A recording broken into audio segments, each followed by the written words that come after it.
السلام علیکم۔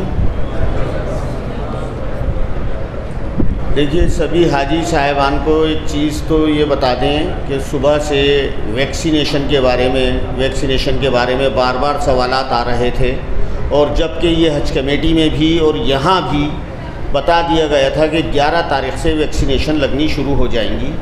احتیاطاً آپ 2-4 روز بعد جائیں گے تو سوفتہ ملے گا، ادروائز آپ کل بھی جانا چاہیں تو جا سکتے ہیں، رش ملے گا، ٹائم لگے گا۔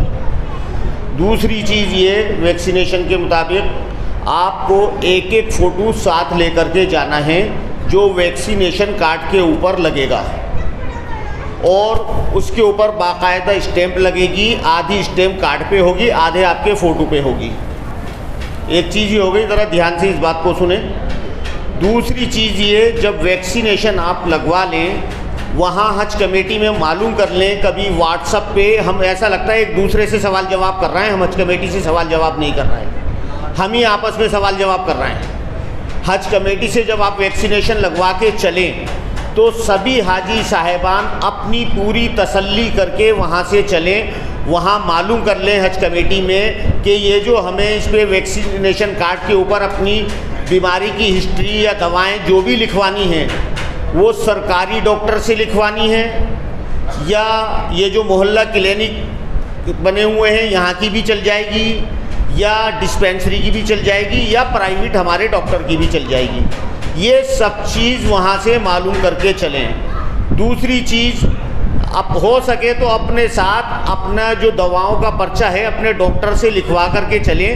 اگر وہی ڈاکٹر آپ کا پوری ہسٹری اس کے اوپر لکھ کے مہر لگا سکیں تو بہت اچھی بات ہے، نہیں تو وہاں سے سب چیز یہ معلوم کر کے چلیں، ایک دوسرے سے سوال جواب نہیں کریں۔ ایک چیز آپ کو اور بتانا چاہوں گا کہ یہاں سے جاتے ٹائم کسی بھی بیگ میں، نہ ہینڈ بیگ میں نہ لگیج والے بیگ میں، آپ کے پان، گٹکا، تمباکو، کسی بھی نشیات کی چیز کی بھی، کسی بھی طرح کی، پان کو بھی نشیات مانتے ہیں، سگریٹ، بیڑی، یہ کوئی بھی چیز نہیں لے کر جائیں، وہاں نہیں جانے دیں گے۔ یہاں تک کہ آپ کے پاس جو آپ کی دوائیں ہیں وہ بھی، جیسے آپ 42 دن کے لیے جا رہے ہیں، ایک دن کی ایک گولی ہے تو 42 گولیاں ہو گئیں، 50 گولیاں رکھ لیں۔ اگر وہ آپ نے 100-200 گولیاں رکھ لی تو اس کو بھی روک لیں گے۔ تو جو لمٹ میں ہیں، آپ کے پرچے پر لکھی ہوئی ہے، وہ گولیاں بھی لمٹ میں ہونی چاہیے۔ اس چیز کا سبھی حاجی صاحبان دھیان رکھیں۔ اور تیسری چیز یہ کہ ایک صبح واٹس ایپ چل رہا تھا حرم شریف میں چپلیں پہننے کا۔ کیا ہم اپنی مسجد میں چپلیں پہن کر آتے ہیں؟ تو ہم حرم شریف میں اللہ کے گھر میں کیسے چلے جائیں گے؟ ہم لوگ یہ نہیں سوچتے کہ ہم کیا چیز، کیا واٹس ایپ بھیج رہے ہیں، کہیں سے آیا ہم نے اس کو آگے بھیج دیا۔ ہمارے عالم ہیں، مفتی ہیں، قاری ہیں، امام ہیں، ان سے ہم اس کے بارے میں معلومات کر لیں، اپنے ایمان کو کمزور نہ کریں، معلومات کر لیں کیا یہ صحیح ہے۔ اگر کہیں کہ یہ صحیح ہے تو اس کو آگے بھیج دیں، اگر صحیح نہیں ہے تو اس کو برائے مہربانی آگے نہ بھیجیں۔ بڑی مہربانی ہوگی سبھی حاجی صاحب، اس چیز کو توجہ دیں اور نہ بھیجیں۔ اور یہ جو ویڈیو یہاں بنائی جا رہی ہے، آپ کو روزانہ کے روزانہ بھیجی جا رہی ہے، اس کو سبھی حاجی صاحبان روزانہ ایک ایک قش دیکھتے رہیں تاکہ آپ کی یہ یادداشت جو ہے تازہ رہے، آپ کو ساری معلومات تازی ہوتی رہے، پتہ رہے کہ ہم نے کیا سیکھا ہے، قاری صاحب نے کیا بتایا تھا۔ یہ اسی لیے بنائی جا رہی ہے کہ آپ کو یہاں کے بعد بھی یاد رہے۔ اللہم صلی علی سیدنا و مولانا محمد وعلی آل سیدنا و مولانا محمد وبارک وسلم۔ الحمدللہ، کل ہمارا سبق مدینہ منورہ سے مسجد ابیار علی سے احرام باندھ کر کے چلے تھے، اور بیت اللہ شریف میں دعا سے فارغ ہو کر کے 5 کام بھی ہم نے کر لیے تھے۔ وہ 5 کام کیا کیا تھے؟ پہلا کام بتائیے، زور سے بتائیں سب سے پہلے۔ تلبیہ بند کرنا، پہلا کام تلبیہ بند کر دینا، یہ پہلا کام۔ تلبیہ پڑھتے ہوئے آ رہے تھے، دعا مانگی، دعا سے فارغ ہوئے، پھر تلبیہ پڑھتے ہوئے چلے، ہری بتی کے پاس آ کے پہلا کام تلبیہ بند کر دیا۔ دوسرا کام داہنا کندھا کھول لیا۔ تو سب کے نہیں بول رہے، ایک ہوتا عمل کوئی دو چار بول دے تو سب کے لیے تک کافی ہے، یہ سب کو بولنا کرنا سب کو ہے نا، یا دو چار کر لیں گے دلی والے، باقی سب کی طرف سے ادا ہو جائے گا، وہاں سبھی کو کرنا پڑے گا نا، تو پھر سبھی بولے۔ دوسرا کام داہنا کندھا کھولنا، تیسرا کام طواف کی نیت کرنا، چوتھا کام استقبال کرنا، کانوں تک ہاتھ اٹھائیں گے، پڑھیں گے بسم اللہ اللہ اکبر وللہ الحمد، اور پانچواں کام استلام یعنی حجر اسود کا بوسہ لینا۔ کس طرح سے بوسہ لیں گے؟ اپنی ہتھیلی اوپر نہیں کریں گے، حجر سینے کے مقابل کریں گے اور حجر اسود کی طرف کریں گے اور پڑھیں گے بسم اللہ اللہ اکبر وللہ الحمد اور چوم لیں گے۔ یہ ایسے عمل کس سے ثابت ہے؟ حضور صلی اللہ علیہ وسلم سے ثابت ہے۔ حضور صلی اللہ علیہ وسلم نے ہونٹوں سے بھی چوم کے بوسہ لیا ہے، آپ نے ہاتھ لگا کر حجر اسود کو تب چوما ہے، آپ نے چھڑی لگا کر کے حجر اسود پہ تب چھڑی کو چوما ہے، اور آپ نے ایسے کر کے بھی یہ عمل کر کے دکھایا۔ ایسے کیا، ہتھیلی اپنی حجر اسود کی طرف یوں کی اور پڑھا بسم اللہ اللہ اکبر وللہ الحمد اور ایسے چوم لیا۔ ایک صاحب کہہ رہے تھے کہ یہ ہتھیلی کرنے کی کیا ضرورت ہے؟ بھائی جب ہمارے نبی نے ہتھیلی کی ہے تو پھر تو کون ہوتا ہے کہ جو تو ہتھیلی نہیں کرے گا حجر اسود کی طرف؟ بوسہ تو جب ہی ہوگا جب ہتھیلی حجر اسود کی طرف ایسے کی جائیں گی اور بسم اللہ اللہ اکبر وللہ الحمد پڑھ کے ہتھیلیوں کو چومیں گے تو حجر اسود کا بوسہ کہلائے گا۔ ان 5 کاموں سے فارغ ہو چکے، یہاں تک کا سبق الحمدللہ مکمل ہے۔ اب اس کے بعد استلام سے فارغ ہو کر کے اب ہم طواف شروع کریں گے۔ اس طرح سے مڑ جائیں گے کہ خانہ کعبہ جو ہے وہ ہمارے بائیں کندھے کی طرف آ جائے گا۔ اب ہم اس طرح سے طواف شروع کریں گے۔ مردوں کو پہلے 3 چکروں میں رمل کرنا ہے، مردوں کو پہلے 3 چکروں میں رمل کرنا ہے۔ رمل یعنی ذرا پہلوانوں کی طرح سے دوڑ کر کے چلنا ہے، باقی کے 4 چکر نارمل چلیں گے۔ خواتین کو 7 چکر نارمل چلنا ہے۔ یہ رمل کرنا نبی اکرم صلی اللہ علیہ وسلم کی سنت ہے۔ جب نبی اکرم صلی اللہ علیہ وسلم عمرہ کرنے تشریف لائے تھے، کفار مکہ نے سوچا کہ یہ تو بڑے کمزور ہو چکے ہیں، یہ تو بس بہت ہی نحیف و کمزور ہیں، ان کو تو ہم جلدی نمٹا لیں گے۔ اس بات کی بھنک نبی اکرم صلی اللہ علیہ وسلم کو پڑی کہ وہ چھپ چھپ کے دیکھ رہے ہیں، ہماری کمزوری کا مذاق اڑا رہے ہیں، تو آپ نے صحابہ سے مخاطب ہو کر کے فرمایا، میرے صحابہ ذرا پہلوانوں کی طرح اکڑ کے دوڑ کر کے چل کے دکھاؤ۔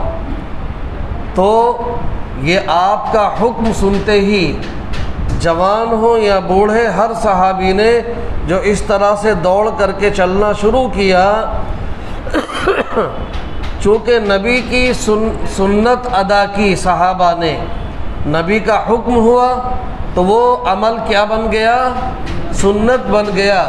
اللہ رب العزت نے اس سنت کے اندر ایسی عظمت اور ایسی ہیبت ڈالی کہ اس کو دیکھ کر کے کفار مکہ کی حالت خراب ہو گئی کہ ارے ان کے اندر تو بہت جان ہے، یہ تو بڑے عقل والے ہیں، لہذا اللہ نے اس سنت کے ادا کرنے پر ان کے دل و دماغ پر رعب ڈال دیا، سنت کے ادا کرنے پر۔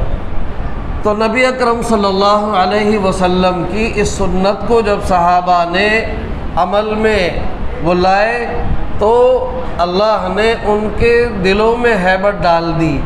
وہی سنت ہے جو آج تک چلی آ رہی ہے اور انشاءاللہ قیامت تک چلے گی۔ تو پہلے 3 چکروں میں ہمیں کیا کرنا ہے؟ رمل کرنا ہے، ذرا تھوڑا سا سینہ چوڑا کر کے اور گردن اپنی اونچی اٹھا کر کے چلنا ہے۔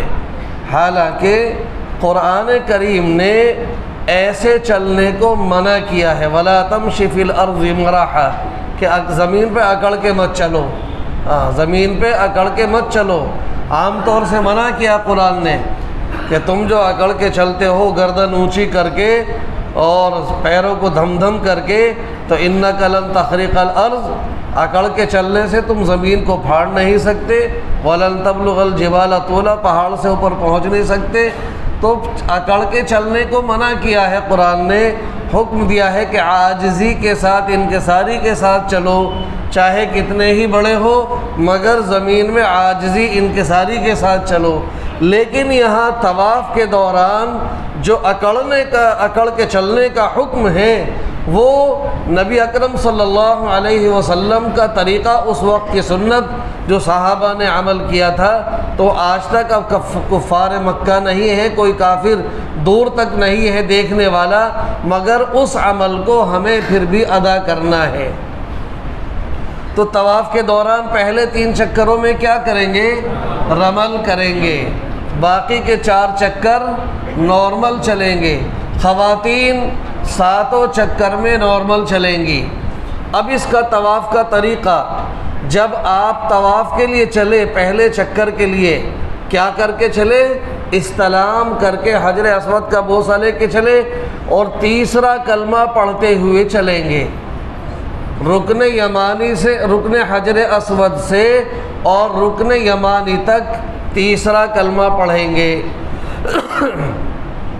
جیسے کل آپ کو بتا دیا تھا، پہلا کونا رکن حجر اسود، دوسرا کونا رکن عراقی، تیسرا کونا رکن شامی، چوتھا کونا رکن یمانی۔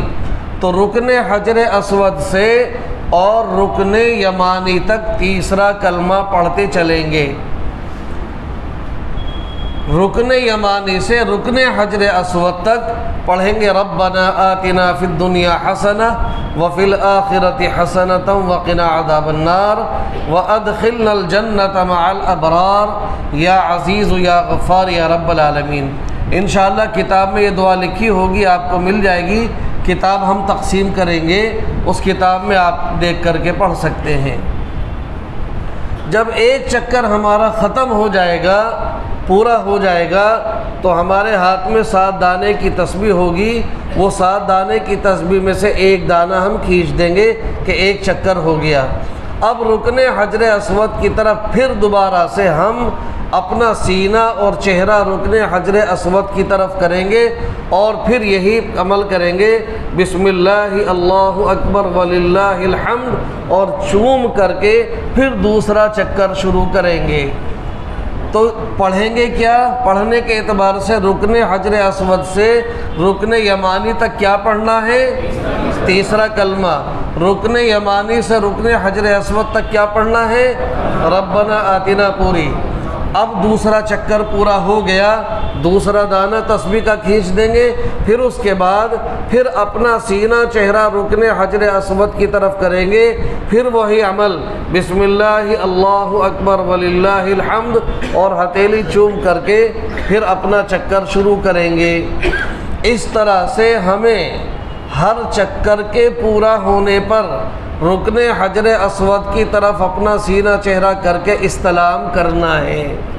یہ بات سمجھ میں آ گئی؟ اور پڑھنے کے اعتبار سے کیا پڑھنا ہے؟ تیسرا کلمہ رکن حجر اسود سے رکن یمانی تک اور رکن یمانی سے رکن حجر اسود تک ربنا آتنا فی الدنیا پڑھنا ہے۔ ایک مسئلہ۔ دوسرا مسئلہ، طواف کے دوران جب طواف کے لیے ہم چل رہے ہوں گے تو چلتے چلتے ہمیں بیت اللہ شریف کی طرف مڑ کر کے ایسے نہیں دیکھنا۔ حالانکہ اگر کوئی شخص خالی وقت میں بیٹھا ہوا بیت اللہ شریف کو دیکھے تو اس کو دیکھنے پر اللہ کی طرف سے 20 رحمتیں ملتی ہیں۔ کتنی رحمتیں؟ 20 رحمتیں۔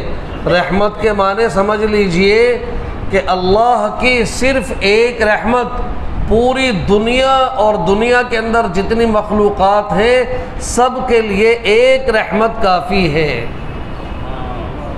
لیکن حاجی کو کتنی رحمت ملیں گی؟ 20 رحمت خانہ کعبے کو دیکھنے کی بنیاد پر۔ مگر طواف کرتے ہوئے جب طواف کے لیے چکر پہ چل رہے ہیں اجازت نہیں ہے کہ ہم اس طرح سے مڑ مڑ کر کے بیت اللہ کی طرف دیکھیں۔ اس کی وجہ کیا ہے؟ جب اتنا بڑا ثواب ہے تو دیکھنے کی ممانعت کیوں ہے؟ دیکھنے کی ممانعت اس لیے ہے، آپ کیا پڑھتے ہوئے چل رہے ہیں؟ زور سے بولے۔ تیسرا کلمہ پڑھتے ہوئے چل رہے ہیں۔ یہ آپ کس کا ذکر کر رہے ہیں؟ اللہ کا ذکر کر رہے ہیں، خالق کا ذکر کر رہے ہیں۔ خالق کے ذکر میں ہم اتنے مصروف ہیں کہ جو بیت اللہ ہے یہ بھی مخلوق ہے۔ بیت اللہ کیا ہے؟ مخلوق ہے۔ تو خالق کے ذکر سے ہٹ کر کے ہم بیت اللہ مخلوق کی طرف متوجہ نہیں ہوں گے۔ یعنی خالق کا ذکر اتنی عظمت کے ساتھ کریں گے، اتنی بڑائی کے ساتھ کریں گے، اتنے دل کے استحضار کے ساتھ کریں گے کہ ہم بیت اللہ شریف کی طرف بھی مڑ کر کے نہیں دیکھیں گے، کیونکہ بیت اللہ کیا ہے؟ مخلوق ہے۔ خالق کے ذکر سے ہٹ کر مخلوق کی طرف ہمیں نہیں آنا ہے، اس لیے پابندی ہے، ممانعت ہے بیت اللہ کی طرف مڑ کے دیکھنا۔ کب؟ طواف کے دوران۔ ہاں جب چکر پورا ہو گیا اب ہمارا طواف بند ہو گیا، اب ہم اپنا چہرہ اور سینہ حجر اسود کی طرف کریں گے اور استلام کریں گے۔ استلام کر کے چوم کر کے پھر جب چکر شروع کریں گے پھر وہی دیکھنے کی پابندی۔ جب اللہ کے ذکر کو چھوڑ کر کے بیت اللہ کی طرف دیکھنے کی پابندی ہے، جس کے دیکھنے پر اللہ کی طرف سے 20 رحمتیں ملتی ہیں، تو بتائیے طواف کے دوران پھر ویڈیو بنانا، سیلفی لینا، فون پہ باتیں کرنا، اپنی اہلیہ سے گھر والوں کو دکھانا کہ دیکھو میں طواف کر رہا ہوں اور دیکھو یہ کیسا منظر ہے، اور تم نے آج کیا پکایا تھا، کیا کھایا تھا، اور بچے اسکول گئے تھے کہ نہیں گئے تھے، اور فیکٹری کا کیا ہوا، اس کی اجازت ہوگی کہیں؟ قطعاً اجازت نہیں۔ ارے جب بیت اللہ کو دیکھنے کی اجازت نہیں ہے، خالق کے ذکر کو چھوڑ کر کے مخلوق بیت اللہ کو دیکھنے کی اجازت نہیں ہے، جس کو دیکھنے پر 20 رحمتیں ملتی ہیں، تو پھر فون کا تذکرہ کہاں سے آیا؟ پھر دیگر باتوں کا تذکرہ کہاں سے آیا؟ لہذا دنیا کے لوگ یہ عمل کر رہے ہیں، کرتے رہے، وہ جانے، ان کا کام جانے۔ مجھے انشاءاللہ یہ کام نہیں کرنا ہے، نہ کسی مرد کو کرنا ہے، نہ کسی خواتین کو کرنا ہے۔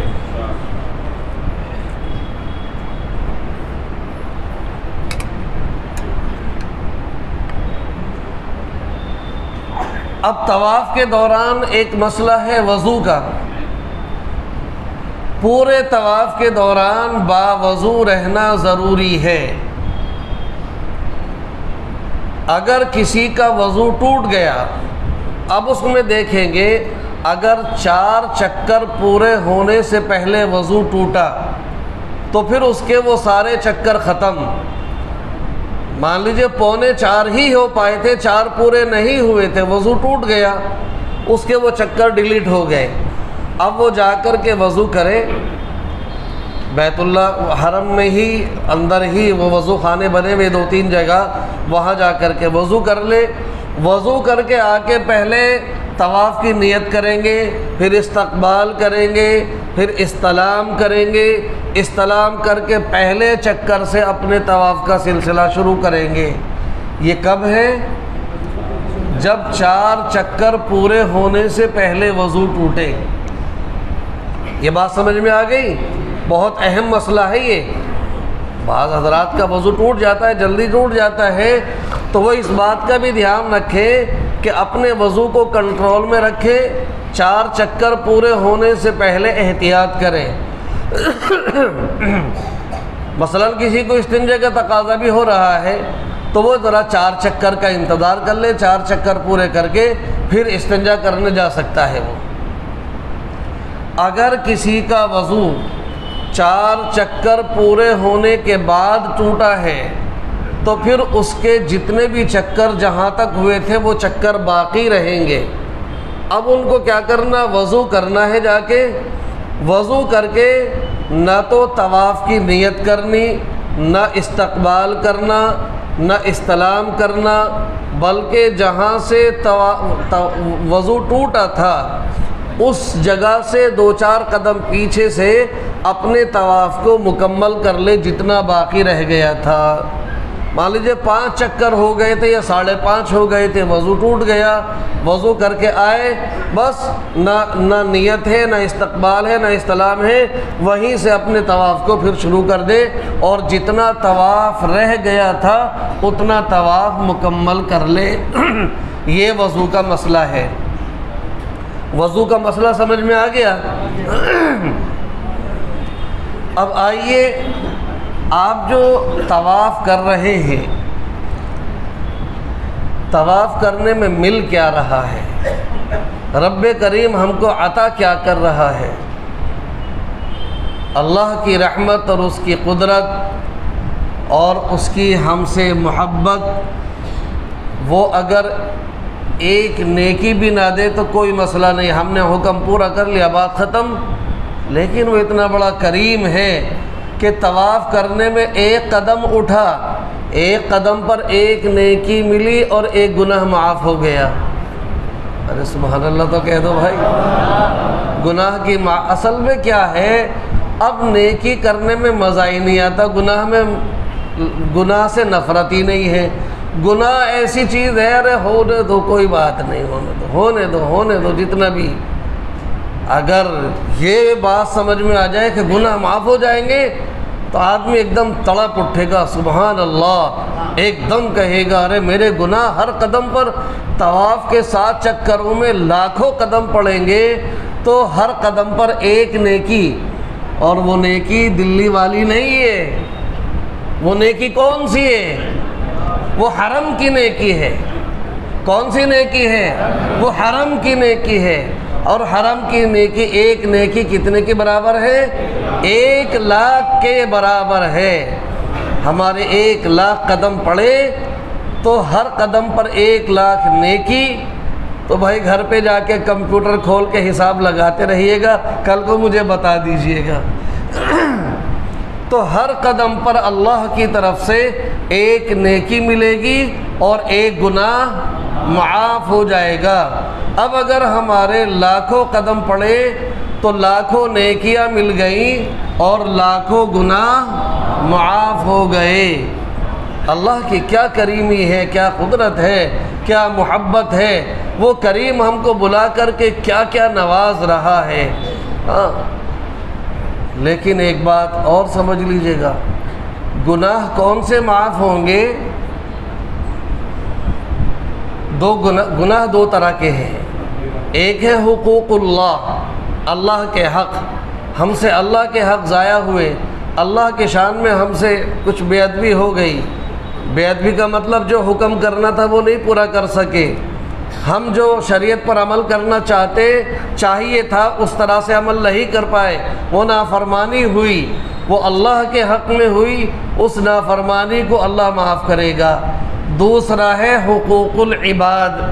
دوسرا کیا ہے؟ حقوق العباد، بندوں کے ایک دوسرے پر حق۔ سبق شروع کرنے سے پہلے ہم نے پہلے دن 3 باتیں کہی تھی کہ 3 باتیں پہلے ہیں۔ پہلی بات کیا تھی؟ اپنی نیت کو خالص کر لینا۔ اور دوسری بات کیا بتائی تھی؟ دوسری بات کیا بتائی تھی؟ اپنے رشتہ داروں سے، بہن بھائیوں سے، عزیز و اقارب سے جن سے بھی کھٹ پٹ ہے ان کی کھٹ پٹ کو دور کر لینا۔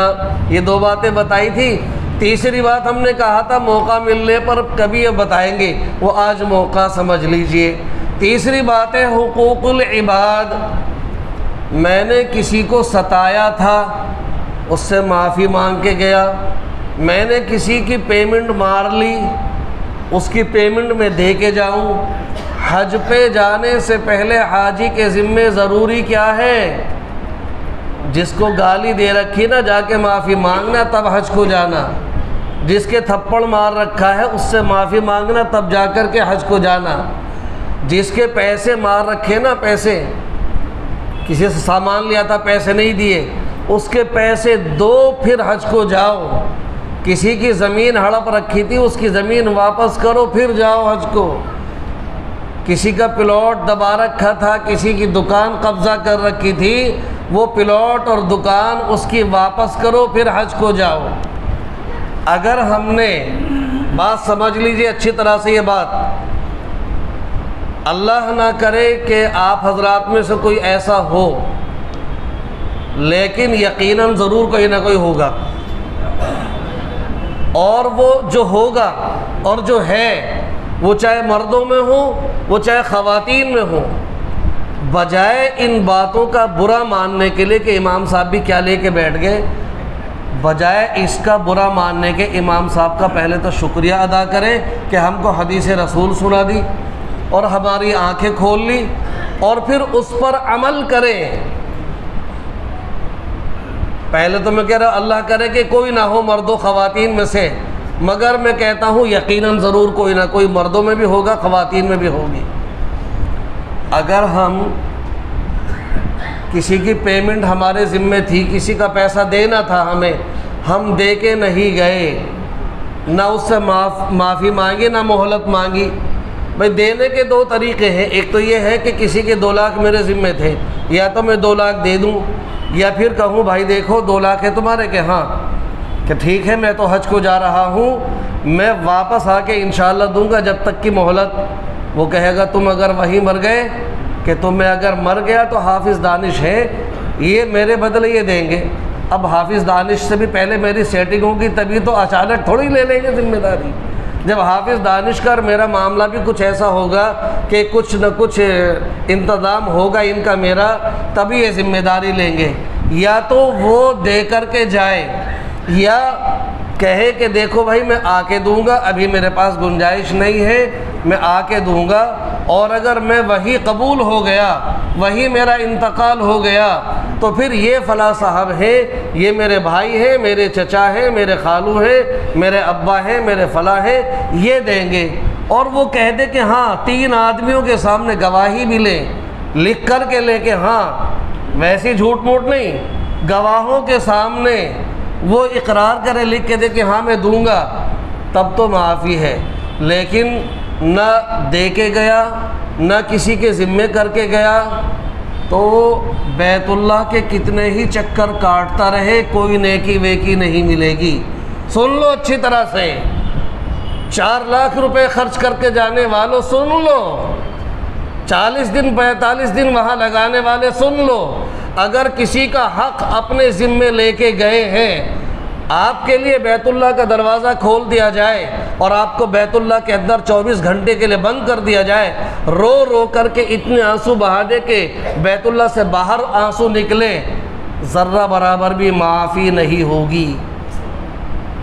حقوق اللہ جو اللہ کے حق ہے وہ تو معاف ہوں گے، لیکن جس کے 2 لاکھ 50,000 20,000 10,000 مار کے لے گئے ہو، رکھ کے لے گئے ہو، وہ معاف نہیں ہوگا، کچھ نہیں ملنا اس پہ۔ عرفات میں جب اللہ رب العزت فرشتوں سے کہے گا کہ میرے عزت کی قسم، میرے جلال کی قسم، میرے بلندی مرتبے کی قسم، میں نے آج ان کو بالکل ایسا کر دیا جیسے کہ ماں کے پیٹ سے پیدا ہوئے، لیکن جس کے 1 لاکھ 2 لاکھ 1000 10,000 مار کے گیا ہے، رکھ کے گیا ہے، وہ ویسے ہی آ جائے گا جیسے گیا ہے۔ اب بتاؤ، پچھلے سال ابھی کئی 2-3 سال پہلے ایک امام صاحب آئے کہ مولانا آپ کی ٹریننگ میں ایک ایسا شخص ہے جس کے ذمے میرے 7 لاکھ روپے ہیں، وہ فلیٹ کا معاملہ تھا، 2 سال سے مجھے گولی دے رہا ہے، نہیں دے رہا، وہ حج پہ جا رہا، آپ کی ٹریننگ میں بھی بیٹھ رہا ہے، آپ ذرا کچھ کہہ دیجیے گا۔ تو میں ان کے کہنے سے پہلے ہی، میں ہر سال اس موضوع کو بیان کرتا ہوں کسی کے کہنے سے پہلے، ہم نے بھائی آپ کے کہنے کی ضرورت نہیں، یہ تو میں خود ہی بیان کرتا ہوں۔ میں نے اس نے نشاندہی بھی کرا دی کہ وہ فلاں شخص ہے، اب وہ فلاں شخص سامنے بیٹھا ہے، اب میں یہی بیان کر رہا ہوں۔ سب پہ تو بڑا اثر تھا، کپ کپی تھی، اس بندے کو میں دیکھ رہا ہوں تھا، اس پہ کچھ اثر نہیں تھا ان باتوں کا، وہ بالکل بے فکر بیٹھا تھا، کوئی نہیں۔ اس کا نتیجہ کیا نکلا؟ فون کیا مولانا نے، امام صاحب نے، کہ بھائی وہ پیمنٹ حج پہ جا رہے ہو، اب تو دے جاؤ۔ تو اس بندے کی آج فلائٹ تھی، امام صاحب سے کیا کہہ رہا ہے؟ امام صاحب پرسوں آ جانا، دعوت بھی کھا لینا، پیمنٹ بھی لے جانا۔ جا کب رہا ہے؟ آج۔ اور فون کب کا کر رہا ہے؟ پرسوں کا۔ امام صاحب پرسوں آئے تو پتہ چلا وہ تو پرسوں چلے گئے، وہ تو بڑا خوش ہوتا ہوا جا رہا ہوگا، میں امام صاحب کو ٹوپی اڑا کے آ گیا۔ اس نے ٹوپی کس کو اڑائی؟ خود اوڑھ لی اس نے گناہوں کی ٹوپی، اس نے خود اوڑھ لی نحوست کی ٹوپی۔ اللہ کے نبی صلی اللہ علیہ وسلم نے پوچھا صحابہ سے، میرے صحابہ بتاؤ مفلس کون ہے؟ صحابہ نے کہا جس کے پاس کھانے پینے کو نہیں ہے۔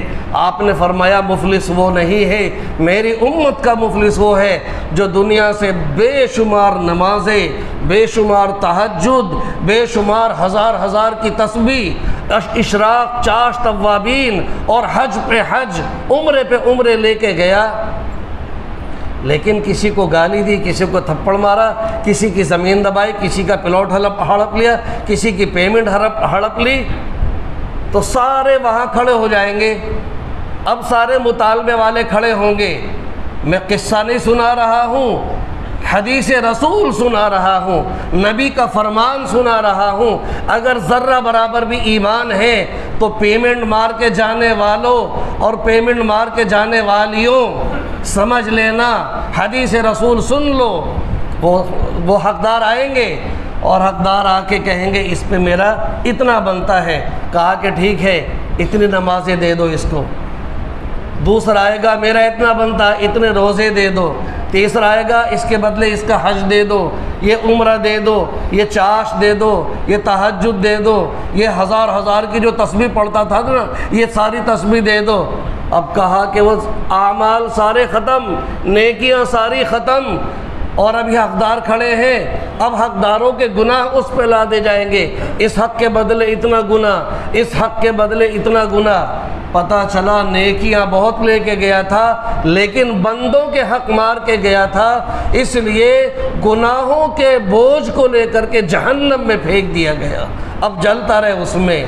اب پیمنٹ مار کے جانے والوں اور والیوں، ذرا موم بتی جلا کے گھر پہ اور 5 منٹ کے لیے انگلی رکھ کے دیکھ لینا، اگر 5 منٹ تم برداشت کر سکتے ہو، 5 منٹ برداشت کر سکتی ہو، تو پھر تمہاری ہمت کو داد دی جائے گی کہ تم جہنم کی آگ کو بھی برداشت کر لو گے اور کر لو گی۔ اور اگر 1 منٹ بھی برداشت نہیں ہو رہا ہے تو جہنم کی آگ جو اس آگ سے 70 گنا تیز ہے وہ کیسے برداشت ہو سکے گی؟ لہٰذا سب سے ضروری ہے کہ آپ کچھ بھی کریں، بندوں کا حق ادا کر کے جائیں، ان سے معافی مانگ کے جائیں، ان سے مہلت لے کر کے جائیں، اور کسی کا آمنا سامنا کرا کے جائیں کہ میں اگر وہاں مر گیا تو میرے بدلے میں یہ تم کو دے کے جائے گا۔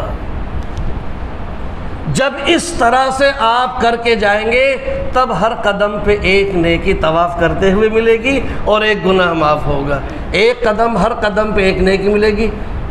پچھلے سال آئے کہ جی ہم نے کسی کے پاس کمیٹی ڈالی تھی اور وہ کمیٹی اس نے 2-3 ہمارے 2-3 بندوں کی ہڑپ لی اور وہ حج کو جا رہے ہیں۔ کمیٹی ہڑپ کے لے گئے، ٹالتے ٹالتے اب دوں گا، کل دوں گا، پرسوں دوں گا، اور وہ کمیٹی ان کو دی نہیں اور حج پہ چلے گئے۔ وہاں ٹھینگا بھی نہیں ملے گا، ٹھینگا بھی نہیں ملے گا۔ کچھ نہیں ملے گا۔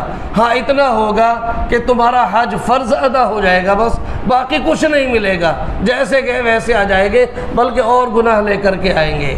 اس لیے انشاءاللہ حقوق العباد ادا کر کے جاؤ گے۔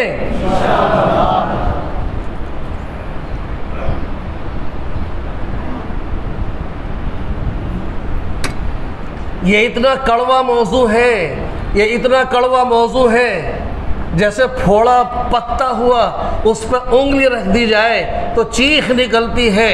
یقیناً کتنوں کی چیخ نکل رہی ہوگی اندر اندر، مگر فائدہ جبھی ہوگا جب اس کا مواد نکال لو گے، چیرا لگا لو گے تو پورا زخم صحیح ہو جائے گا۔ اور اگر وہی مواد اپنے ساتھ میں لے گئے تو اس مواد کی وجہ سے پیر سڑے گا، پیر کٹے گا، ہاتھ کٹے گا، بدن کٹے گا، وہاں پر جہنم میں چھلنی کر دیا جائے گا، لیکن معافی نہیں ملے گی۔ کہا تمہاری کوئی معافی نہیں ہے۔ سبحان اللہ، ہر قدم پہ ایک نیکی اور ہر قدم پر ایک گناہ معاف ہونا، یہ ہے طواف کرنے کے اللہ کی طرف سے انعامات۔ ایک انعام اور سنیے، جب حاجی طواف کرنے والا، طواف کرنے والی رکن یمانی پر پہنچتے ہیں، رکن یمانی پر اللہ رب العزت ان کے استقبال کے لیے 70 فرشتوں کو کھڑا کرتا ہے۔ کتنے فرشتے؟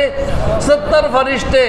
اور اللہ کی طرف سے حکم ہوتا ہے کہ میرے ان بندوں اور ان بندیوں کی دعاؤں پر تم آمین کہو۔ سبحان اللہ، جب ہماری دعا پر فرشتے آمین کہہ دے تو بولو قبول ہوگی کہ نہیں ہوگی؟ یقیناً قبول ہوگی، لیکن کب قبول ہوگی؟ جب بندوں کے حق دے کر کے چلے جائیں گے، ورنہ بندوں کے حق مارنے کی والوں کی دعا 70 فرشتوں کی بھی قبول نہیں ہوگی، وہ ویسی رد کر دی جائے گی۔ اب ہم پڑھیں گے رکن یمانی پر ربنا آتنا فی الدنیا حسنہ، اے اللہ ہمیں دنیا کی بھلائیاں عطا فرما، وفی الآخرۃ حسنہ، آخرت کی بھلائیاں عطا فرما، وقنا عذاب النار، ہمیں جہنم کے عذاب سے بچا لے، وادخلنا الجنۃ مع الابرار، نیک لوگوں کے ساتھ جنت میں داخل کر دے۔ اور یا عزیز، اے عزت والے، یا غفار، اے مغفرت کرنے والے، یا رب العالمین، اے تمام جہان کے پروردگار، ہم نے دنیا کی بھلائی مانگ لی، آخرت کی بھلائی مانگ لی، جہنم سے چھٹکارا مانگ لیا، نیک لوگوں کے ساتھ جنت میں داخلہ مانگ لیا، کچھ بچا؟ ارے زور سے بولو، کچھ بچا؟ کچھ نہیں بچا۔ دنیا کی بھی بھلائی، ربنا آتنا فی الدنیا حسنہ، دنیا کی بھلائی، وفی الآخرۃ حسنہ، آخرت کی بھلائی، وقنا عذاب النار، جہنم سے چھٹکارا، وادخلنا الجنۃ مع الابرار، نیک لوگوں کے ساتھ جنت میں داخلہ۔ اب یہ 70 فرشتے کہہ رہے آمین۔ آمین کا مطلب اے اللہ تو اس حاجی کی، اس حجن کی دعا کو قبول فرما لے۔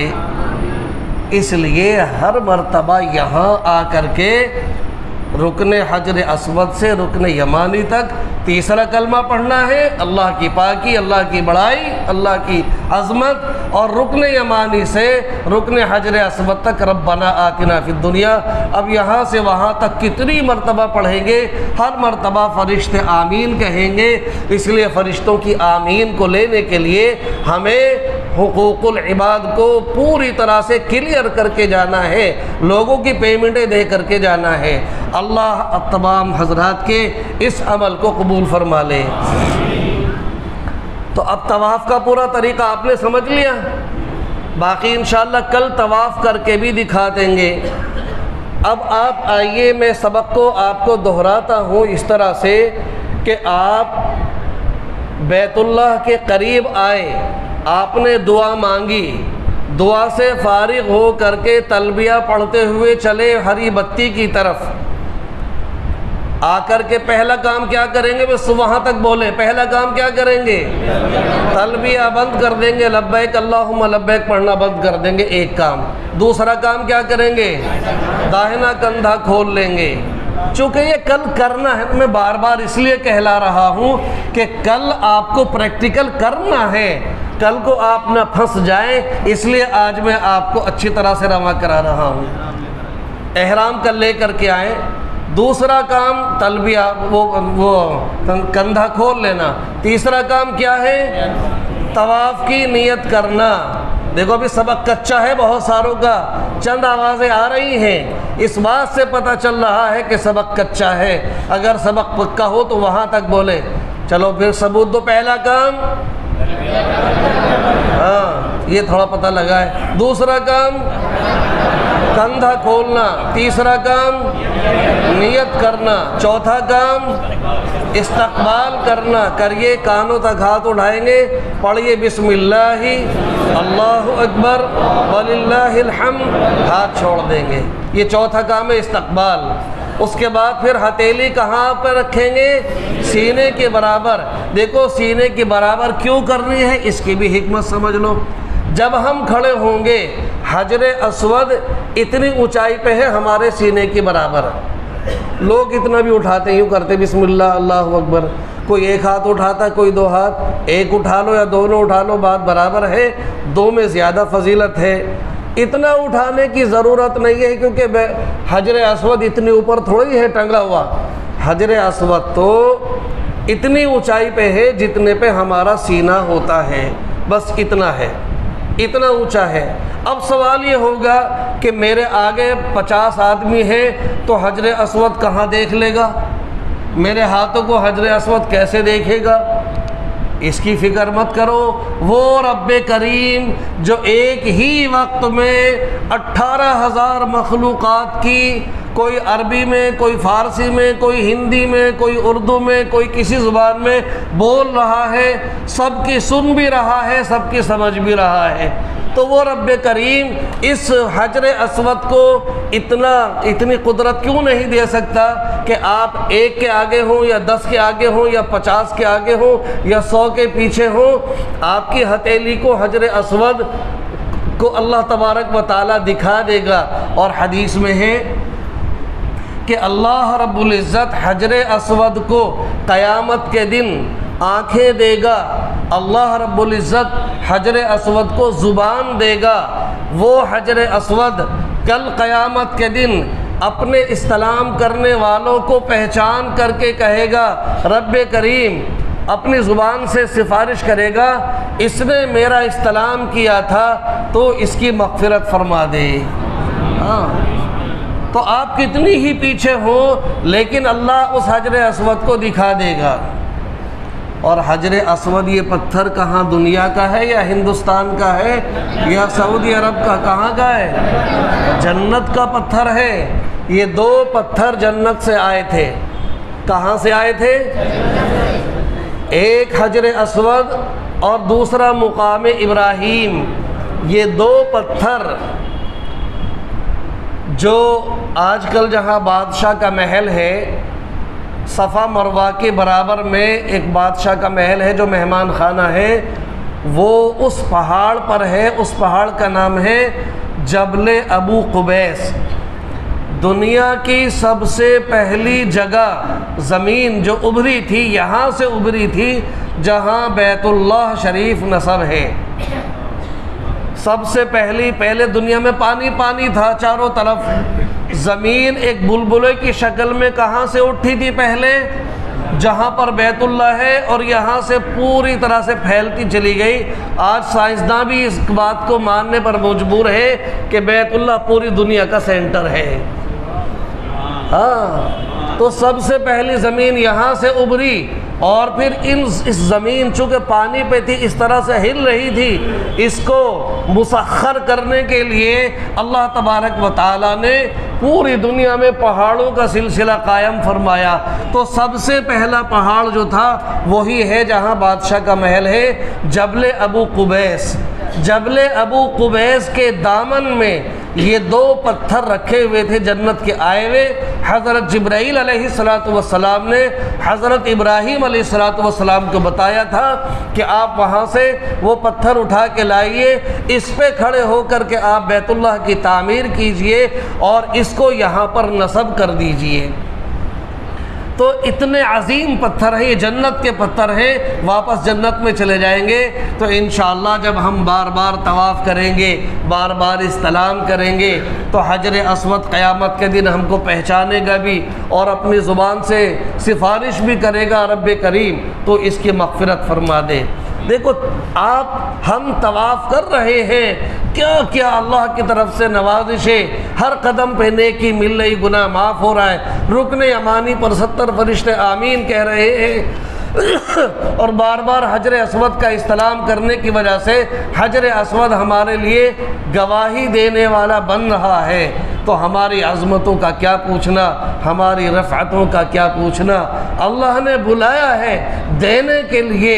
ہم اپنے برتن کو صاف ستھرا لے کر کے جائیں تاکہ ہمیں وہاں سے اللہ کی رحمتیں، اللہ کی برکتیں وہاں پر اور ساری مقدس مقامات کی برکتیں صحیح طریقے سے ہمیں مل سکیں۔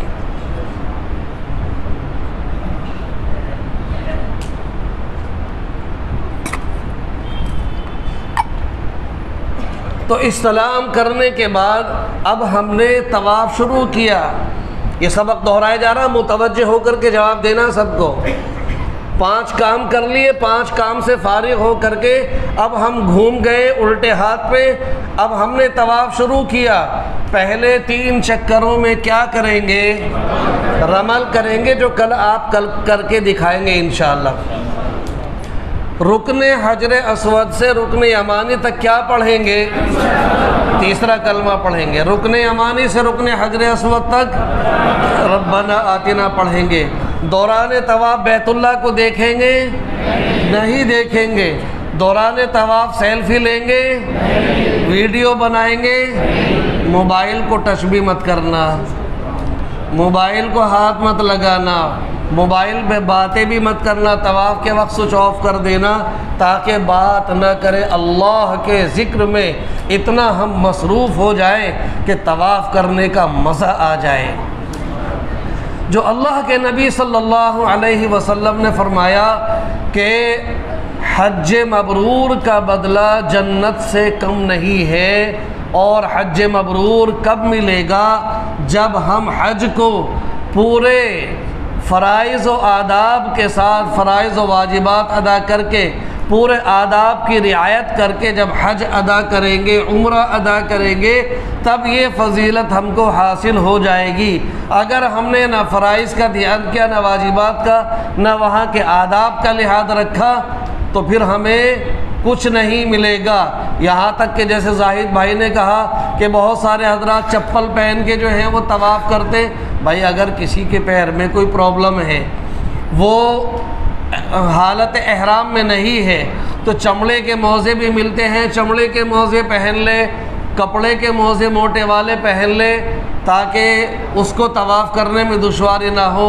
بھائی چپل پہننا، چپل پہن کے طواف کرنا، ذرا تھوڑا سا اس کے تقدس کا خیال کرنا چاہیے۔ اتنی عظیم جگہ، اتنی مقدس جگہ، بہرحال وہ مسئلہ ایک الگ کا ہے، جائز ہے یا ناجائز ہے، میں اس مسئلے پہ نہیں جا رہا ہوں، سمجھ گئے؟ میں تو بس اتنا کہنا چاہتا ہوں کہ بھائی تھوڑا سا بیت اللہ کی عظمت کو اپنے ذہن میں رکھ کے اسی انداز سے طواف کریں۔ دوران طواف اگر کسی کا وضو ٹوٹ جائے تو اس کا کیا مسئلہ ہے؟ آپ مسئلہ بتا دیجئے۔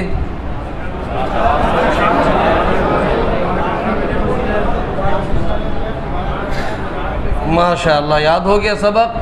4 سے پہلے ٹوٹا تو وضو کر کے نئے سرے سے سارا کام شروع کرنا پڑے گا۔ 4 کے بعد ٹوٹا تو جہاں سے ٹوٹا تھا وہیں سے اپنا باقی طواف مکمل کر لیا جائے گا۔ اس طرح سے ہر قدم پر کیا ملے گا؟ ایک نیکی ملے گی، ایک گناہ معاف ہوگا۔ رکن یمانی پر کیا ہوگا؟ 70 فرشتے ہماری دعاؤں پر آمین کہیں گے۔ اب آئیے طواف کرتے ہوئے آپ کو ایک گولائی والا حصہ، رکن عراقی اور رکن شامی، اس کے بیچ میں ایک گولائی والا حصہ ملے گا۔ چھوٹی سی دیوار ہوگی جو ہمارے کسی کے سر تک آئے گی، کسی کے گلے تک آئے گی، اس کے قد کے حساب سے وہ چھوٹی سی دیوار ہے، وہ گول، وہ جو گولائی والا حصہ ہے اس حصے کو حتیم کہتے ہیں۔ پہلے تو ایک مسئلہ ہے سمجھ لے کہ طواف کرتے ہوئے حتیم سے باہر باہر طواف کرنا ہے۔ اگر اس کا دروازہ ادھر سے بھی راستہ کھلا ہے، ادھر سے بھی راستہ کھلا ہے، اکثر و بیشتر تو بند ہی رہتا ہے، کھلتا نہیں ہے، ایک طرف کا کھلتا ہے جب اس میں جانے کی اجازت ملتی۔ لیکن اگر یعنی کہ بالفرض آپ طواف کرتے ہوئے جا رہے تھے، ادھر سے راستہ کھلا ہوا تھا، کوئی سوچے کہ چلو شارٹ کٹ مار لوں، یہاں سے میرا اتنا لمبا راؤنڈ بچ جائے گا، تو اس کے نتیجے میں شارٹ کٹ مارنے کے نتیجے میں اس کا طواف نہیں ہوگا۔ کیوں؟ یہ حتیم بیت اللہ ہی کا حصہ ہے۔ یہ حتیم کس کا حصہ ہے؟ بیت اللہ کا حصہ ہے۔ حضرت ابراہیم علیہ السلام نے جو تعمیر کی تھی تو وہاں تک چھت پڑی ہوئی تھی۔ جب کفار مکہ نے منہدم ہونے کے بعد اس کی تعمیر کی تو ان کے پاس پیسے تھوڑے تھے، انہوں نے اس حصے کو چھوڑ دیا، باقی اتنے حصے پہ چھت ڈال دی۔ وہ حصہ پھر آج تک ہمارے آپ کے لیے کھلا ہوا ہے، تاکہ ہم میں سے ہر کوئی شخص تو بیت اللہ کے اندر جا نہیں سکتا۔ اماں عائشہ رضی اللہ عنہا نے کہا میں بیت اللہ کے اندر جانا چاہتی ہوں، آپ نے ہاتھ پکڑا، حتیم میں پہنچا دیا، کہا تو یہاں نماز پڑھ لے، بالکل وہ ثواب جیسے کہ بیت اللہ کے اندر پڑھنے کا ثواب ہے۔ یعنی فرق صرف اتنا ہے کہ یہ چار دیواری اس کے اوپر چھت ہے اور اس کے اوپر چھت نہیں ہے، بس اتنا فرق ہے۔ جو فضیلت اس بیت اللہ کے اندر کے حصے کی ہے وہی فضیلت اس حتیم کی ہے۔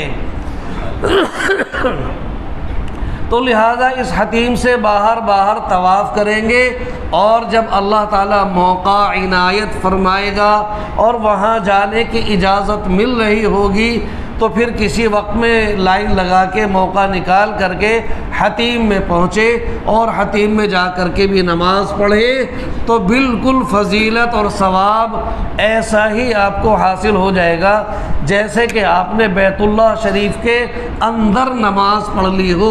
اللہ آپ سب مردوں کو بھی خواتین کو بھی آپ کے طفیل میں مجھے بھی وہاں پر بار بار نماز پڑھنے کی توفیق عطا فرمائے۔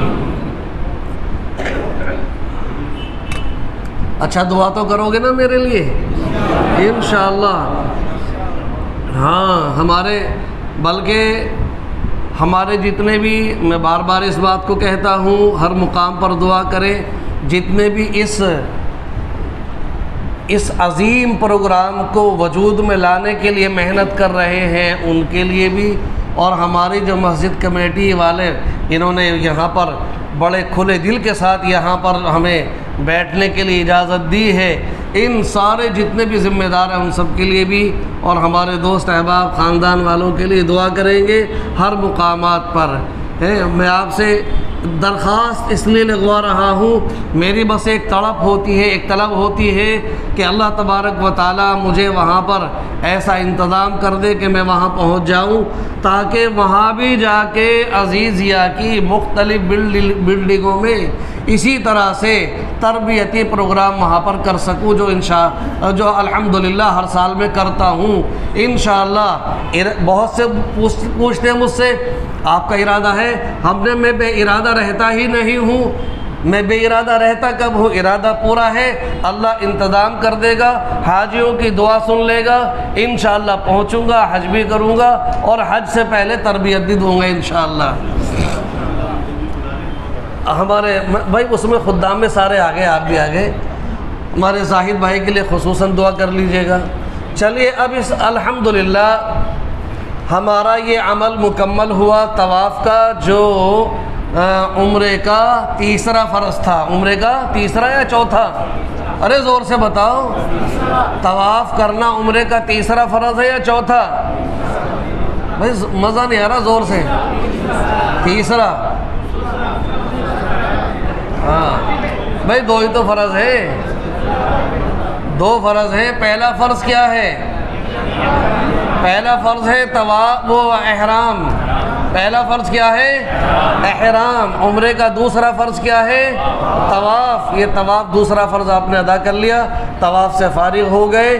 اب جب آپ کا 7واں چکر آئے، پریکٹیکل سن لیجئے، یہ کتاب میں نہیں ملے گا، پریکٹیکل ہے۔ جب 7واں چکر آئے اور آپ حتیم حتیم سے آگے بڑھیں، جیسے حتیم سے آگے بڑھیں گے رکن یمانی کی طرف تو تھوڑا تھوڑا داہنے ہاتھ کی طرف ہٹتے چلیے، آگے ایک دم سے چیر کے نہیں جانا مجمع کو، چلتے رہیں گے، داہنے ہاتھ کی طرف ہٹتے چلیں گے، بڑھتے چلیں گے تو آپ رکن حجر اسود کے قریب پہنچتے پہنچتے وہاں پہنچ جائیں گے۔ طواف آپ کا 7واں چکر یہاں تھا بالکل اندر، اور جب رکن شامی پہ آئے، حتیم پار کیا، آپ تھوڑا تھوڑا ہٹتے چلے گئے، ہٹتے ہٹتے ہٹتے ہٹتے ہٹتے وہاں سے بالکل باہر نکل گئے تو کیا ہوگا؟ آپ کا 7واں چکر پورا ہوا، آپ استلام کر کے نماز پڑھنے پہنچ جائیں گے۔ اور آپ اگر اندر ہی چلتے رہیں تو یہاں استلام کرنے کے بعد اب اس مجمع کو چیرتے پھاڑتے ہوئے نکلیں گے، بہت دشواری ہوگی نکلنے میں۔ اس دشواری سے بچنے کے لیے آسانی کیسے پیدا ہوگی؟ 7ویں چکر پہ رکن شامی کے بعد، حتیم کے بعد داہنے ہاتھ کی طرف ہٹتے چلے جائیں گے۔ اب ہم باہر آئیں گے، وہاں پر مقام ابراہیم کے سامنے دائیں بائیں جہاں بھی جگہ ملے، بہت بڑا مجمع نماز پڑھ رہا ہوگا، آپ کو جہاں بھی بہتر جگہ ملے وہاں پر آپ کو 2 رکعت واجب الطواف ادا کرنی ہے۔ 2 رکعت واجب الطواف ادا کرنے سے پہلے اپنا داہنا کندھا ڈھک لینا ہے۔ وہ کندھا جو آپ نے طواف شروع کرنے سے پہلے کھولا تھا اس کندھے کو آپ کیا کریں گے؟ ڈھک لیں گے۔ ڈھک کر کے سر تو نہیں ڈھکیں گے، ہاں، کیونکہ آپ کو احرام کی پابندی ہے۔ مسجد ذوالحلیفہ میں سر کیوں ڈھکا تھا؟ کیونکہ احرام کی پابندی نہیں تھی۔ یہاں سر نہیں ڈھکنا کیونکہ احرام کی پابندی ہے۔ کندھا ڈھکیں گے، 2 رکعت واجب الطواف ادا کر لیں گے۔ 2 رکعت واجب الطواف سے فارغ ہو کر کے اب آپ پہنچیں گے صفا پہاڑی پر، عمرے کا پہلا واجب ادا کرنے کے لیے اور ترتیب کے لحاظ سے تیسرا کام کرنے کے لیے۔ آپ صفا پہاڑی پر پہنچ جائیں گے، آپ تصور کر لیں کہ یہ ادھر صفا ہے اور ادھر مروہ ہے۔ آپ نواں استلام کر کے جائیں گے، آپ نے 7 چکروں میں 8 مرتبہ استلام کیا، اب نواں استلام کر کے پھر آپ صفا پہ جائیں گے۔ صفا پہ جا کے آپ بیت اللہ شریف کی طرف رخ کر کے ہاتھ اٹھا کے دعا مانگے، کچھ بھی مانگے، اس کے بعد نیت کریں گے، اے اللہ میں نیت کرتا ہوں سعی کی 7 چکر میرے لیے آسان فرما، میری طرف سے قبول فرما۔ اب اس کے بعد نیت کرنے کے بعد صفا سے چلیں گے مروہ کی طرف، وہیں سے دوڑ لگائیں گے یا نارمل چلیں گے؟ وہاں سے نارمل چلیں گے۔ دوڑیں گے کہاں؟ یہ دیکھو ہم نے ہری بتی بھی لگا دی ہے آپ کے آسانی کے لیے، یہ ہری بتی ہے اس پلر سے اس پلر تک، وہاں اس سے دور تک ہے، میں نے تھوڑا ایریا تھوڑی جگہ بنا دی۔ آپ وہاں سے چلے نارمل چلتے چلتے اس بتی سے اس اگلی بتی تک آپ کو دوڑ کر کے چلنا ہے، اس بتی کے بعد پھر نارمل چلنا ہے۔ اب آپ پہنچ گئے وہاں مروہ پر۔ مروہ پر پہنچنے کے بعد کتنے چکر ہوئے؟ 1 یا آدھا؟ ہاں، بہت سے آدھا باندھتے ہیں، وہ آدھا نہیں ہوگا، وہ 1 چکر ہوگا۔ اب آپ تسبیح کا دانہ کھینچ دیجئے، 1 چکر ہمارا ہو گیا۔ اب وہاں پر قبلہ رخ کھڑے ہو کر کے دعا مانگے، جو چاہے مانگ لیجئے۔ دعا سے فارغ ہو کے اب مروہ سے چلیے صفا کی طرف۔ نارمل چلے تھے، جب یہ بتی آئی بتی کے بیچ میں دوڑ کے چلے، اس کے بعد پھر نارمل چلے، آپ پہنچ گئے صفا پر۔ کتنے چکر ہو گئے؟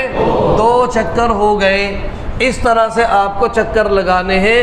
آپ کا 7واں چکر کہاں ہوگا؟ مروہ پر جا کر کے پورا ہوگا۔ صفا مروہ کے درمیان چلنے میں بھی تیسرا کلمہ پڑھنا ہے اور ہری بتی کے بیچ میں ربنا آتنا فی الدنیا پڑھنا ہے۔ آپ کو کتاب دیں گے، اگر کتاب آپ کے ہاتھ میں ہوگی تو اس کے ایک الگ سے ہری بتی کی ایک الگ سے دعا ہے، اس دعا کو دیکھ کر کے پڑھ سکتے ہیں، اور وہ دعا نہیں پڑھ سکتے تو بس ربنا آتنا فی الدنیا پڑھ لیں اور اس سے پہلے بعد میں تیسرا کلمہ پڑھ لیں۔ آپ کے 7 چکر اس طرح پورے ہوں گے۔ اب آئیے صفا مروہ کے دوران وضو کا مسئلہ۔ جیسے طواف کے دوران وضو کرنا فرض تھا، وضو کا رہنا باقی رہنا فرض تھا، ضروری تھا، صفا مروہ کے دوران وضو کا رہنا ضروری نہیں ہے۔ صفا مروہ پہ سعی کرتے وقت وضو کا رہنا ضروری نہیں ہے۔ اب اگر کسی کا وضو ہے تو بہت اچھی بات ہے، بڑی فضیلت ہے، لیکن مسئلہ یہ ہے اگر کسی کا وضو نہیں، کسی نے بغیر وضو صحیح کر لی، بالکل وہ ادا ہو گئی۔ یہاں تک کہ اس سے بھی آگے کی بات بتاؤں، خواتین میں سے کسی خاتون نے طواف تو کر لیا، لیکن طواف سے فارغ ہونے کے بعد جب سعی شروع کرنے والی تھیں یا سعی کر رہی تھی، اسی دوران ان کو ناپاکی کا عذر شروع ہو گیا اور وہ اپنی تیاری کے ساتھ گئی تھی۔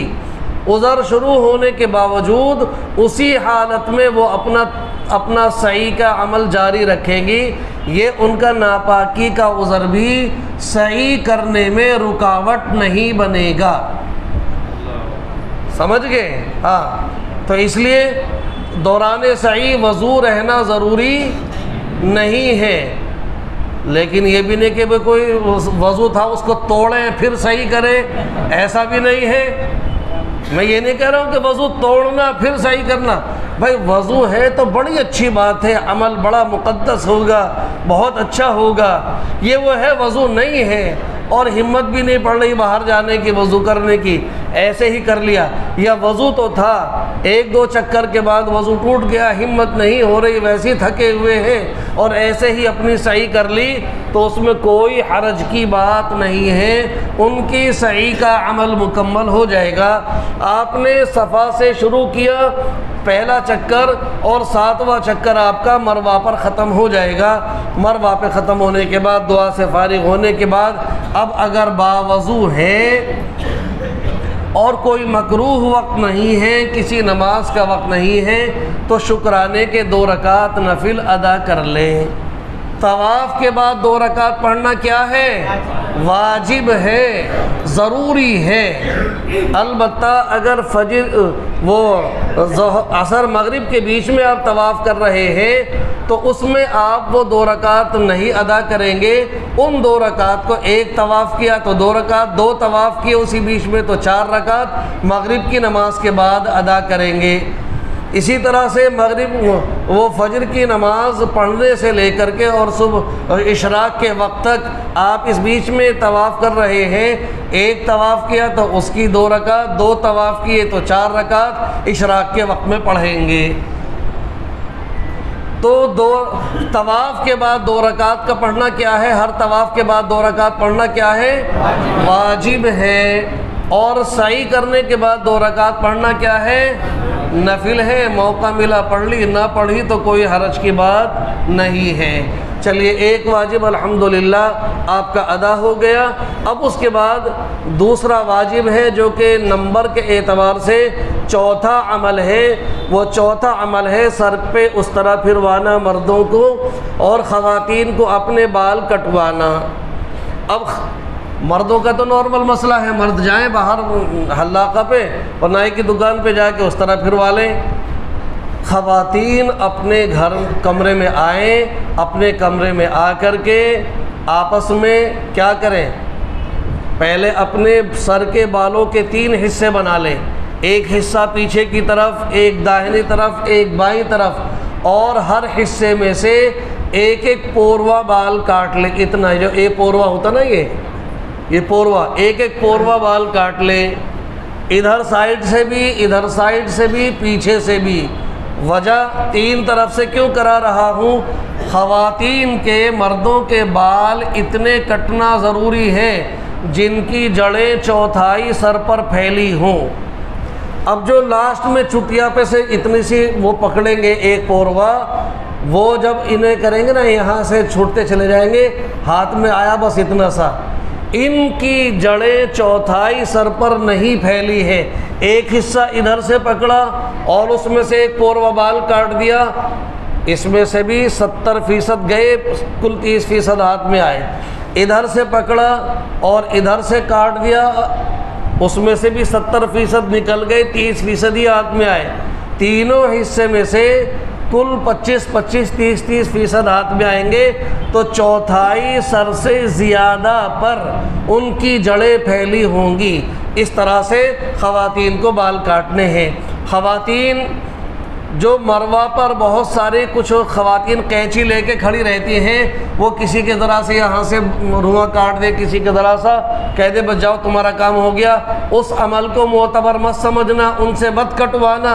وہ کاٹ بھی دے تو اس عمل کو معتبر مت سمجھنا۔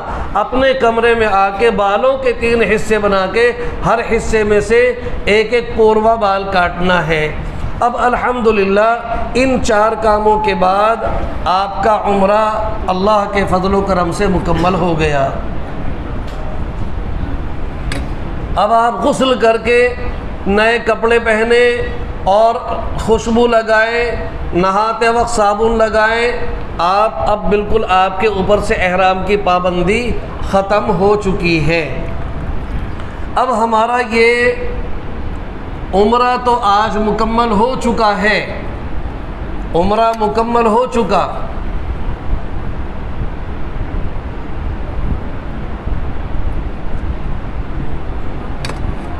آج تو کہیں گے آج تو پانی پی پی کے سبق پڑھایا ہے، بھائی مجھے پینا پڑتا ہے، کہتے میں پانی پی پی پلا پلا کے ماروں گا۔ تو بھائی ابھی نہیں۔ دیکھیے جن بھائیوں کے ذہن میں، جن بہنوں کے ذہن میں کوئی سوال آیا کرے اسے پرچے پہ لکھ کے ہمیں دے دیا کریں، اگلے دن ہم سارے جواب دے دیا کریں گے۔ سبق کے دوران ہم کسی کے سوال کا کوئی جواب نہیں دیں گے، ورنہ پھر ہمارے سبق کا تسلسل ختم ہو جائے گا۔ تو اب ہمیں جی نہیں 1 منٹ پیچھے ہٹ جائے۔ اب یہ ہمارا عمرے کا عمل الحمدللہ آج مکمل ہوا۔ اب عمرہ کرنے سے فارغ ہونے کے بعد اور حج کے ایام آنے تک کیا کرنا ہے یہ انشاءاللہ کل بتایا جائے گا۔ ہاں ابھی تو ایک تھوڑا سا کام باقی رہ گیا ہے۔ ابھی وہ خواتین جو مدینہ منورہ سے چلی تھی احرام باندھ کے اور انہیں ناپاکی کا عذر تھا، وہ اپنے کمرے پر انتظار کر رہی ہیں پاکی کا۔ وہ خواتین جو دلی سے چلی تھی مکہ مکرمہ، جدہ سے مکہ پہنچی، وہ دلی ایئرپورٹ پر جب پہنچی تو انہیں ناپاکی کا عذر تھا یا گھر سے ہی تھا، تو انہوں نے احرام کی نیت بھی کی اور تلبیہ پڑھا۔ پھر میں بتا دوں جن خواتین کو ناپاکی کا عذر ہے، مدینے سے آتے وقت ہو یا دلی سے جدہ اور جدہ سے مکہ جاتے وقت ہو، انہیں اسی ناپاکی کی حالت میں عمرے کی نیت بھی کرنی ہے اور تلبیہ بھی پڑھنا ہے۔ اگر کوئی خاتون اس عمل کے بغیر گزر جائے گی تو کیا ہوگا؟ دم واجب ہو جائے گا۔ مرغے کا یا کس چیز کا؟ بکرے کا۔ 16,100 کچھ کا بتایا تھا، 16,000 کا دم نکلے گا جیب کا۔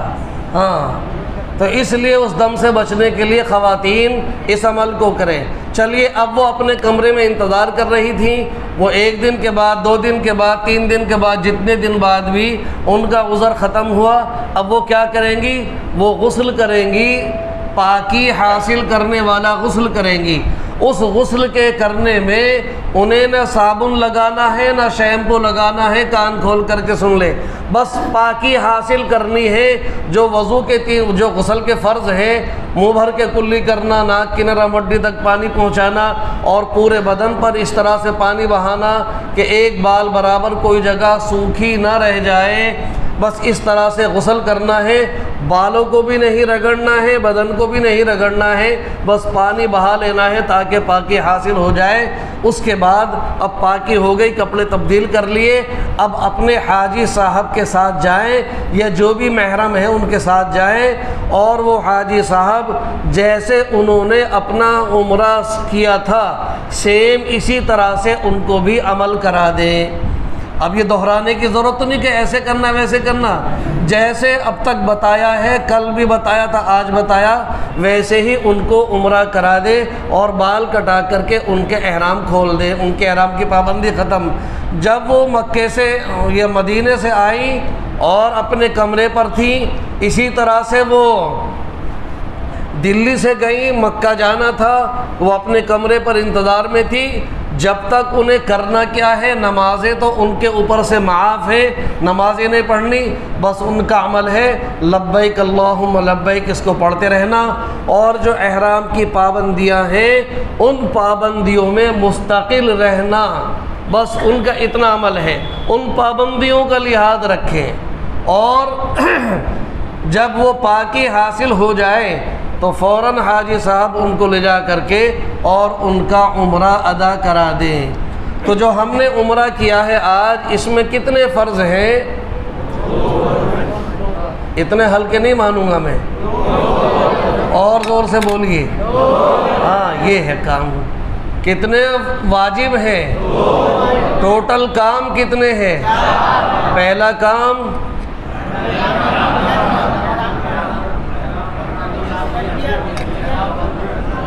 احرام باندھنا. اب احرام 2 چادریں، نیت اور تلبیہ اس سے مکمل ہوتا ہے. دوسرا کام،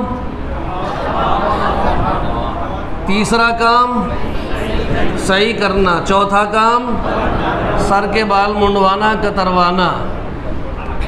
اگر کسی کے سر کے بال بالکل اڑے ہوئے ہیں پہلے سے ہی، بالکل صفا چٹ ہے، تو وہ کیا کریں گے؟ اسی حالت میں اپنے سر پہ اس طرح پھروا لیں گے. دیکھو یہ جو اس طرح پھرتا ہے نا سر کے بال، یہ احرام کھولنے کے لیے اس طرح پھروایا جاتا ہے. تو لہذا ان کو بھی کہ وہ سوچے کہ میرے سر پہ جب کچھ ہے نہیں تو میں کیوں جاؤں؟ نہیں، ان کو جا کر کے بھی اپنے سر پہ اس طرح پھروانا ہے. ٹھیک ہے نا؟ جن کے بال ہیں انہیں بھی اس طرح پھروانا، اور جن کے بال نہیں ہیں انہیں بھی اس طرح پھروانا ہے. صرف بالوں پہ پھروائیں گے یا نیچے منہ پہ بھی پھروائیں گے؟ بتاؤ بھائی. صرف بالوں پہ پھروائیں گے، حج میں نہیں پھروائیں گے منہ پہ. دلی میں آ کے تو پھر اپنا شروع کر دیں گے کام، یا ہمیشہ زندگی بھر رکھیں گے؟ انشاءاللہ زندگی بھر رکھیں گے. چلیے آج کا سبق تو یہاں تک تھا، اور کل انشاءاللہ نفلی طواف کرنے کا طریقہ، نفلی کام اور کچھ مسائل وہ بتائے جائیں گے. اور پھر ہم نے وہ بنوا دیا ہے، ماڈل بنوا دیا ہے، اس کو یہاں رکھ کر کے احرام آپ لے کے آئیے گا. آپ کا احرام بندھوایا جائے گا، اور طواف بھی کروایا جائے گا، اور سعی بھی کروائی جائے گی. اب یہ دیکھیے، آپ ادھر دیکھیں، متوجہ ہوں. یہ ہے رکن حجر اسود. یہ حجر اسود پتھر نصب ہے. یہ اتنے نیچے نہیں ہے، تقریباً یہاں ہوتا ہے جہاں یہ لائٹ ہو رہی ہے. یہ اس میں اس طرح سے بنا دیا گیا. یہ جو حصہ ہے رکن حجر اسود اور یہ بیت اللہ کے دروازے کے بیچ میں، یہ ملتزم ہے. یہ بیت اللہ کا دروازہ ہے، یہ مقام ابراہیم ہے. اور جہاں پر یہ میری لائٹ اس وقت ہے، یہاں پر یہ ہے مقام جبرائیل. اور یہ جو گول دائرہ چھوٹی سی دیوار والا حصہ ہے، یہ حتیم کہلاتا ہے. یہ رکن حجر اسود، یہ رکن عراقی، اور ادھر رکن شامی، اور یہ ہے رکن یمانی. تو آپ کو طواف یہاں سے شروع کرنا ہے. آپ نے ادھر پہلے استقبال کرنا، کانوں تک ہاتھ اٹھانا، پھر استلام کرنا، پھر آپ کا چکر یہاں سے شروع ہوگا. پہلا چکر یہاں پر، اور تیسرا کلمہ پڑھا، یہاں سے ربنا آتنا، یہاں آ کے ایک چکر پورا ہوا. آپ نے تسبیح کا ایک دانہ کھینچ لیا، استلام کیا، استلام کر کے پھر آپ آگے بڑھیں گے. اس طرح سے آپ کے 7 چکر پورے ہو جائیں گے. چلے آگے بڑھیں، آگے بڑھیں. یہ مقام ابراہیم ہے، اس کے بالکل قریب ہو کے تو آپ نماز نہیں پڑھ سکتے. اس سے بہت دور پیچھے ہٹ کر کے اس کے سیدھ میں دائیں بائیں ہو کر کے 2 رکعت واجب الطواف ادا کریں گے. یہ مقام ابراہیم وہ پتھر ہے جس پر سیدنا حضرت ابراہیم علیہ السلام کے اتنے گہرے نشانات ہو چکے ہیں. اب آپ نے طواف سے فارغ ہو کر کے اور 2 رکعت واجب الطواف ادا کر لی. یہ آب زمزم کی ٹوٹیاں لگی ہیں، یہاں پر کھڑے ہو کر کے آپ آب زمزم پئیں گے. آب زمزم سے فارغ ہو کر کے اب آپ چلیں گے سعی کرنے کے لیے.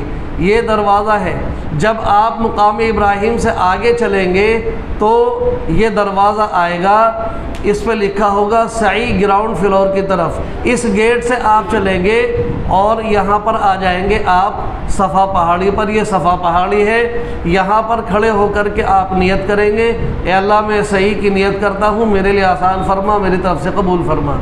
اب صفا سے چلے، اب یہ ہری بتی اس طرح کی جل رہی ہے، یہ ہری بتی اس ہری بتی سے اس ہری بتی تک دوڑنا ہے اور اس سے آگے پیچھے نارمل چلنا ہے۔ اب یہ آپ آ گئے مروہ پہاڑی پر، یہاں آ کر کے آپ کا ایک چکر پورا ہو گیا اور پھر قبلہ رخ کھڑے ہو کر کے دعا کریں گے۔